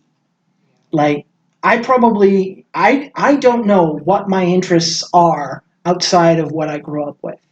You know, you're in the apartment and you see all the action figures and stuff. This is not necessarily something you would see a nearly 40-year-old woman have, necessarily. But that's my apartment. Those were my interests. And I question that now. I question that because it's like, well, if I were raised as my proper gender, who would I be? And the thing is, I don't have a good answer for that. I don't know how to stop being this person. And part of something I've had to work through in counseling is the merging of identity between the previous person and Daria. Because for a long time I compartmentalized and separated. Right. There was no way. It was and the goal for a long time was to somehow integrate Daria in a way that I wouldn't have to be Daria. But it doesn't work like that. And so when people are about the aesthetic, and I understand the argument. Contram Points made a really good argument. Yeah. But I don't agree with it. I think that a lot of the worries that arose in response to the aesthetic are addressed in the later ContraPoints video called Pronouns.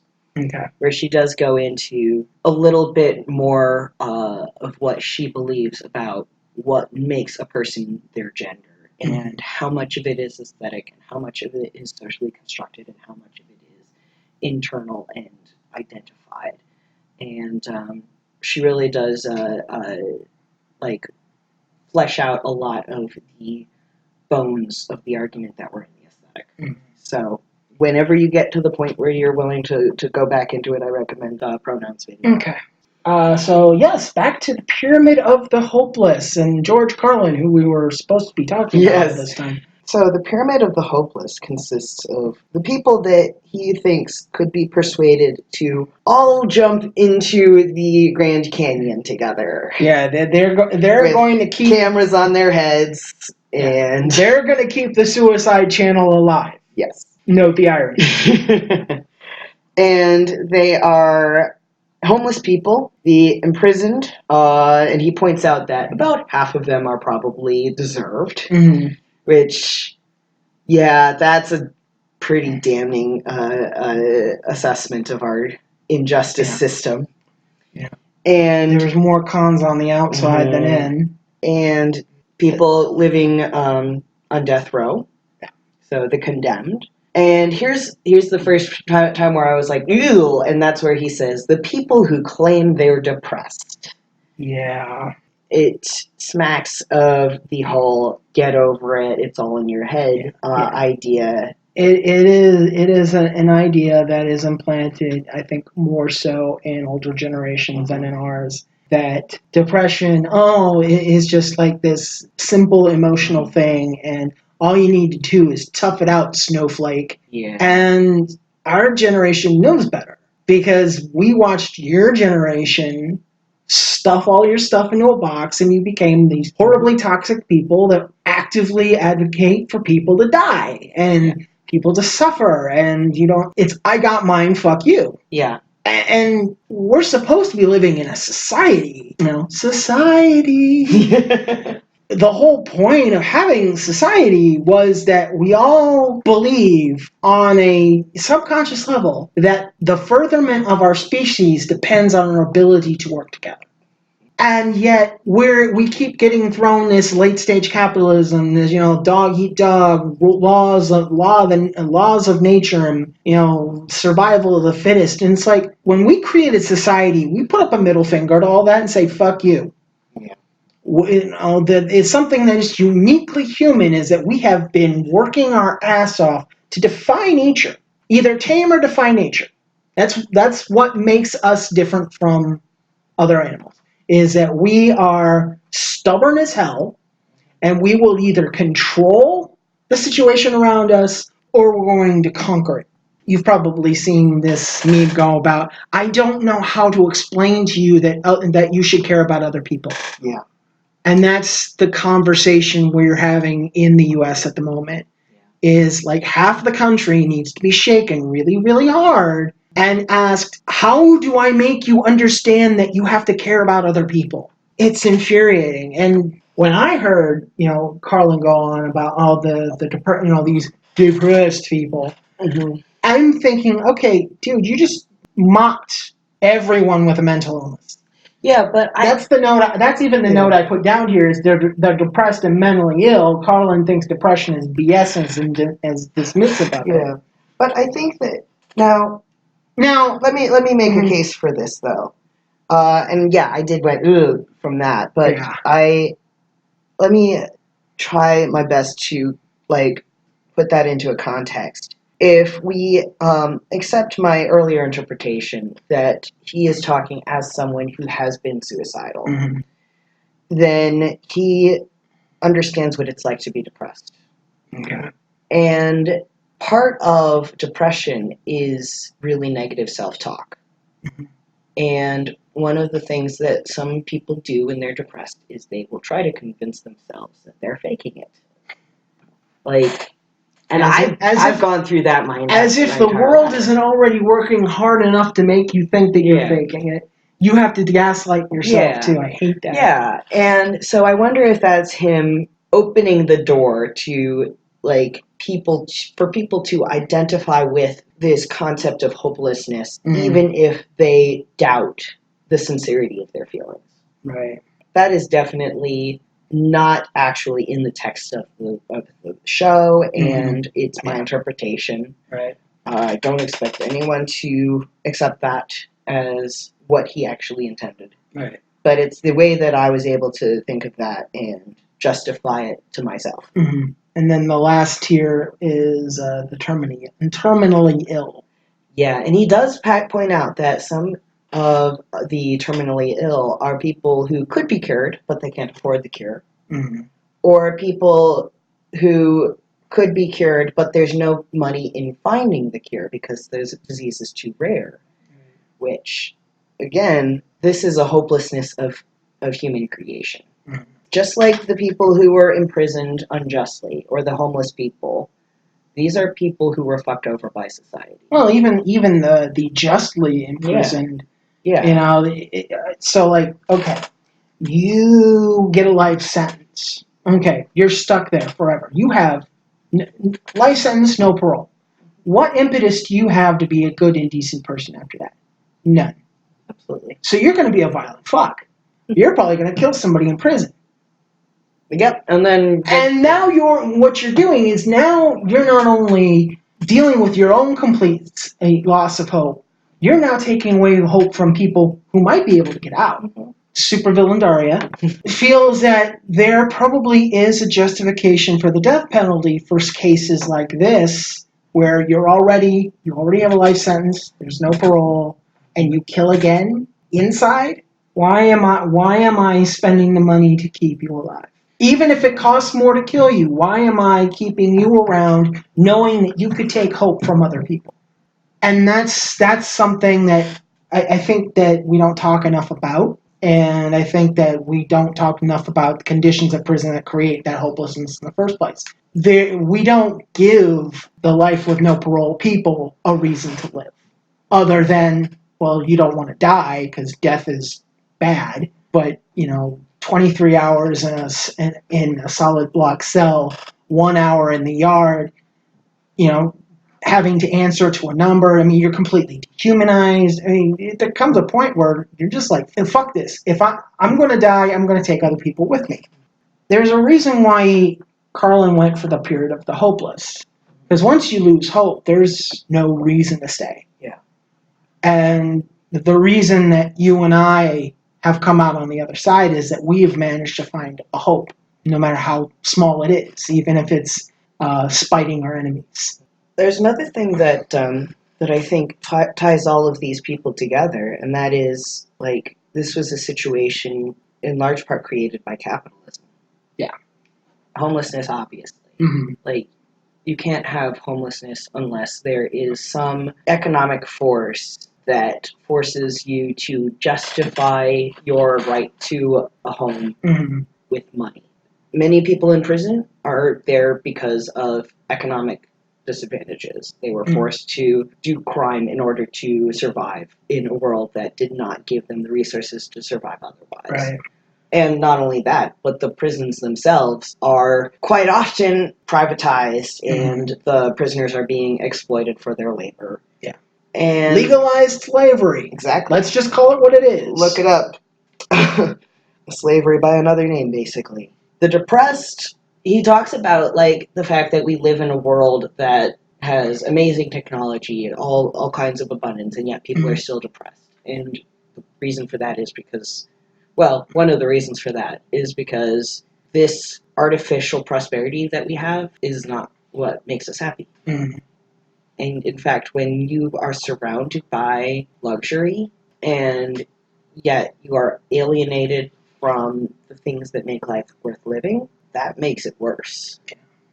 It's like you are tantalized by all this, like, cheeriness and optimism, and yet you're not allowed to really feel the hopelessness that your brain really wants you to feel. Sort of like this false positivity culture. Yeah. And I ran into a lot of that in my quest towards my current mental health from 2016 on. The programs I was put in, the people I was around, it took me probably a good 6 to 8 months before I could find a program I was okay with, because to me they spouted all of this false positivity nonsense. Just fake it till you make it kind of happy. And I'm like, that's not going to work for me. So terminal illness. So now we're talking about the medical situation. This show was several years before Obamacare. Yeah. So the medical system in the U.S. was even more fucked up than it is now. The ACA is why I have the care I am able to get now. Mm-hmm. Same here. Before that, I would be in this place, and I probably should have been hospitalized, but I wasn't. Mm-hmm. And I was told, oh, well, if I take you there, you're going to have to pay for it out of pocket. And I'm like, and all I'm thinking is, I'm going to be dead. Which would you prefer? But then, of course, being suicidal is rough. Yeah.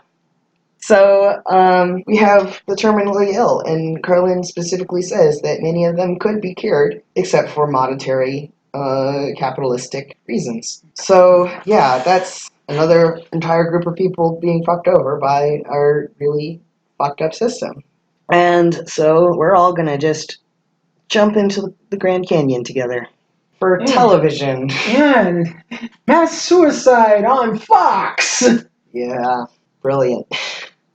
I committed suicide, and all I got was this stupid fucking t-shirt. Yeah, but, everything gets worse. Okay, so, everything gets worse. So there's where George Carlin is going to talk about catastrophe to end all catastrophes, the end of the world. He talks about, like, forest fires and and hoping that they get worse, hoping that it doesn't get put out, and storms, and hoping that they keep going, and so he imagines this enormous natural disaster that just gets worse and worse and worse. Mm-hmm. And it's how he closes out the show. And I don't know, he spent the entire show up to that point talking about suicide and war and genocide, necrophilia, violence, depravity. And at that point, you're kind of ready to just kill off all of human civilization in your imagination. Just to sort of like when you've messed up something that you've tried to make right. So you just want to wipe the board clean and start all over. And I think that's what he's getting at here is like this catharsis. And that's definitely where the supervillain end comes. That's probably going to be an ongoing joke, Daria the supervillain. But I think that there have been so many times in my life when, especially when I was staving off suicidal thoughts through spite, where it's like, one of these days, I'm just going to not care anymore. I'm just going to take as many people with me as I can. And I know that there are people who think that way, and they're dangerous, and this is why I do not own a gun. Yeah, and there's a lot of people actually who have already gone through with this, yes. And it's happening more and more often. Yeah.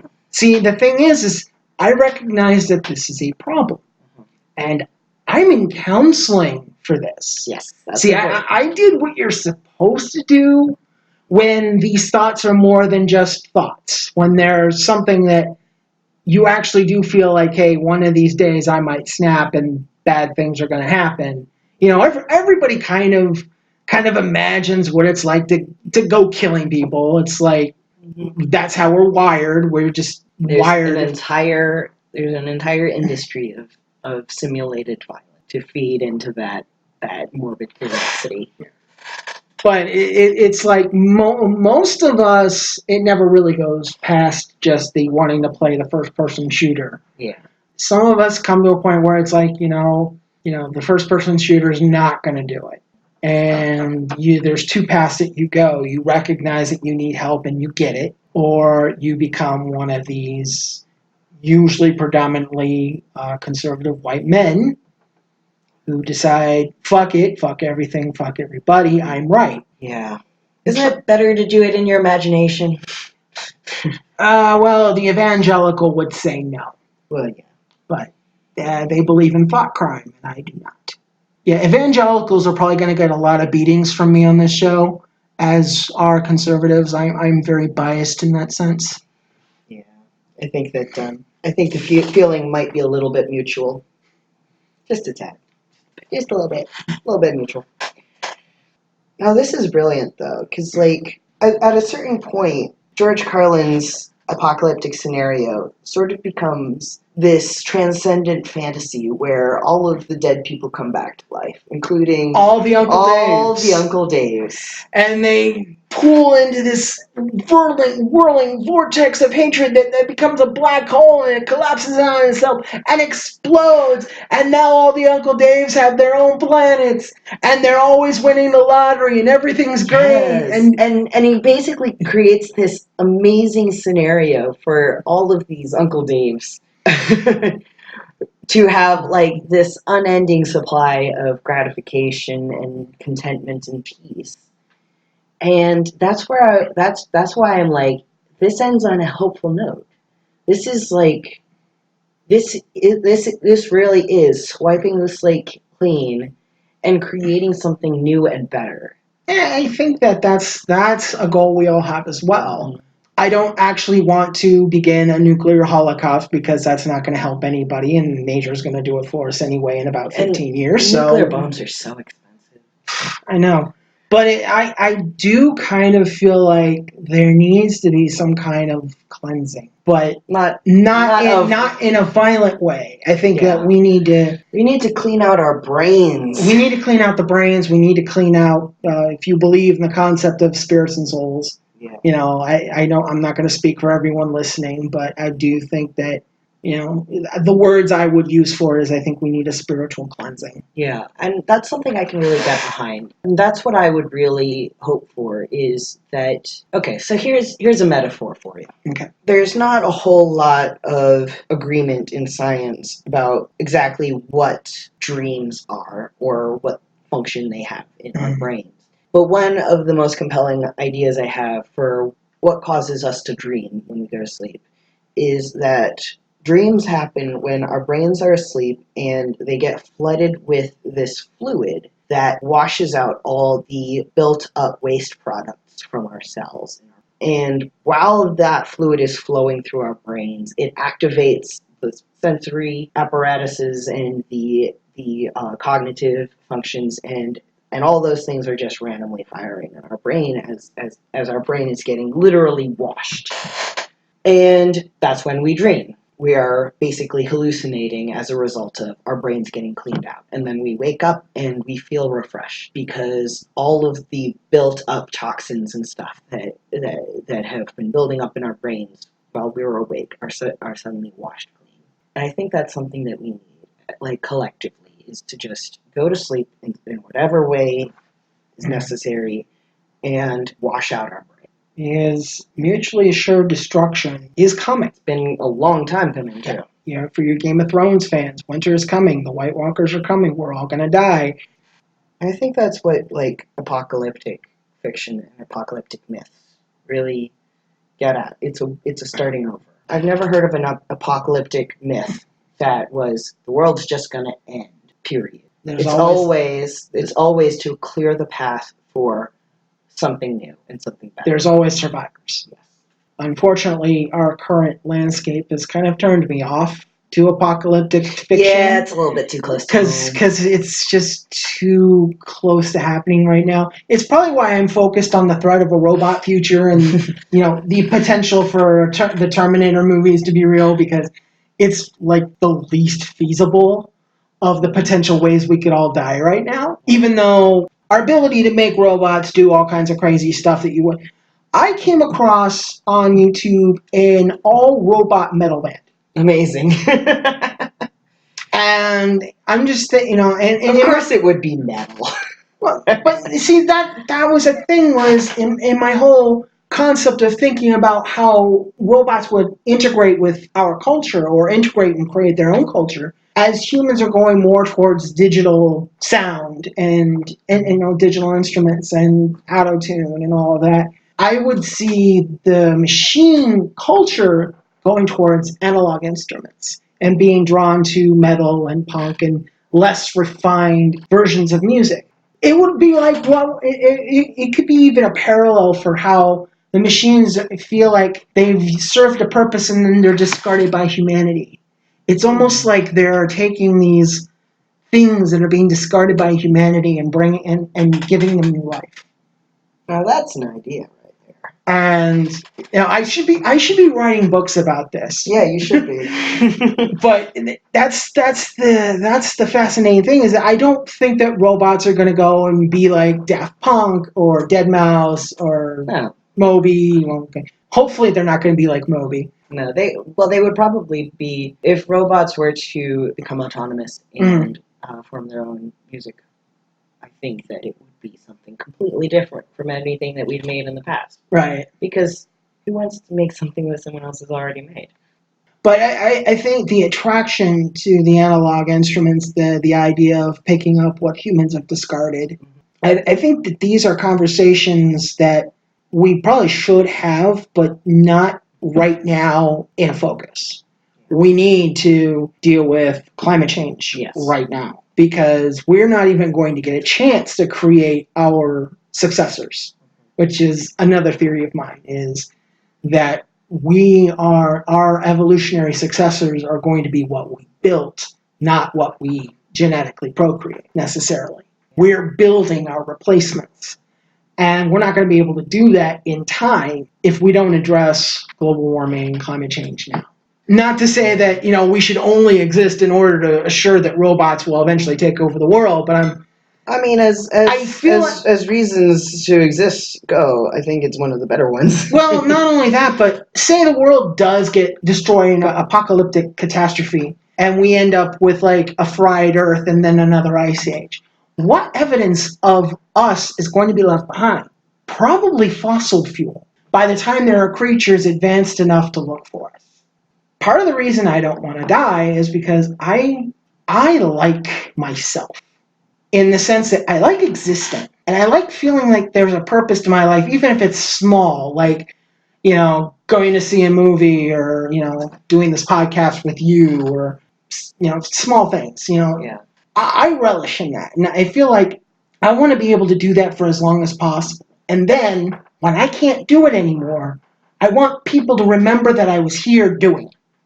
It's not like I want to scrawl my name across, the wall of China and you can see me from space sort of thing.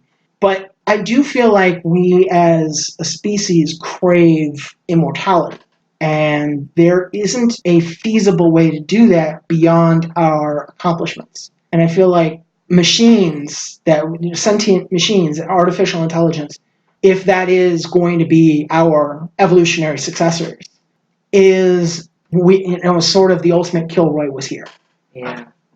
That's a really interesting idea. And I definitely think that leaving behind a legacy is something that most humans, I think, can get behind. Mm-hmm. Now, of course, there are other ways of doing it, but we need to address the major problems right now before we can even explore those. And to bring it back to George Carlin, though, one of the things that he mentions at the beginning of this is that he is off drugs. Yeah, at this point for about a year. Yeah, and I know from reading his autobiography, his posthumous autobiography, Mm-hmm. which is a fascinating phrase all on its own. Well, he basically was. He wrote it before he died. And it was like put together and edited and released posthumously. He did have a really hard time with drugs for a lot of his life, and he did end up getting clean. So that was something that he had to do. He had to make a personal decision Mm-hmm. to do something very hard in order to stay alive. Yeah. And one of the things that was his reward for doing that was being able to put out this show and one more show and that book, that Mm-hmm. posthumous autobiography, and basically make more of a legacy for himself. By then he already had one. He was already a famous comedian, and he had made a huge contribution to the media and to the culture that he was living in. But this was his chance to give us even more. And I'm personally glad that he did. The best comedy is the comedy that gets you out of your darkness. And that's why a lot of comedians even go into it, is that they're trying to climb out of their own darkness. And some of them don't make it. And we will probably be discussing Robin Williams in the relatively near future when we cover World's Greatest Dad, which will also have a lot of frank discussion about suicide. That's going to be a while. We're not going to put those back to back for you. We're going to spare you. But yeah, so yeah, this was a really good chat we had. Yeah, a long one too. So, any final thoughts about this amazing show? Well, I'm glad that we chose this one to go with. When I put it on the list of suggestions, I honestly thought you were going to be like, you know what? I don't know if I feel comfortable doing this. Yeah. Little did you know, I have absolutely no personal boundaries whatsoever.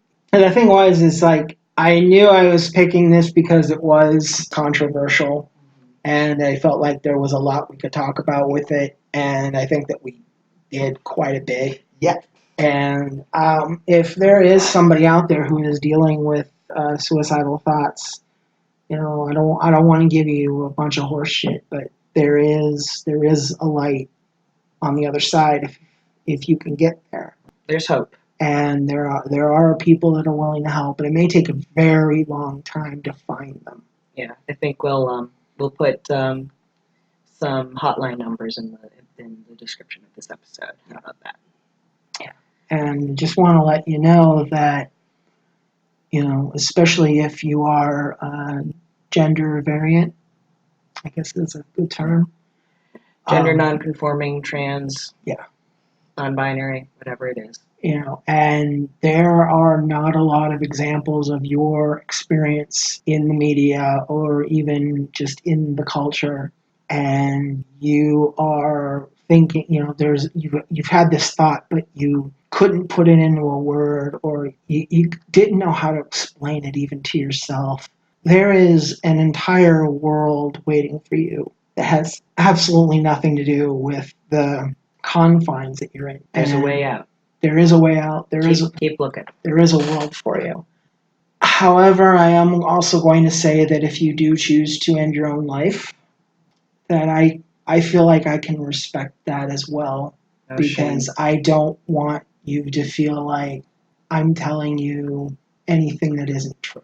And I don't claim to know your situation. I don't think Sai claims to know your situation. There is hope, but especially given the climate of our society right now, It's not your fault.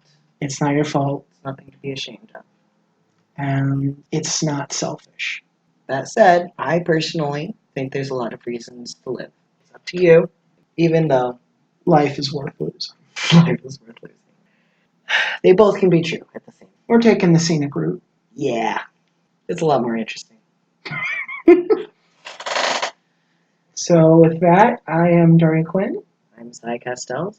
and thank you for spending your time with us today.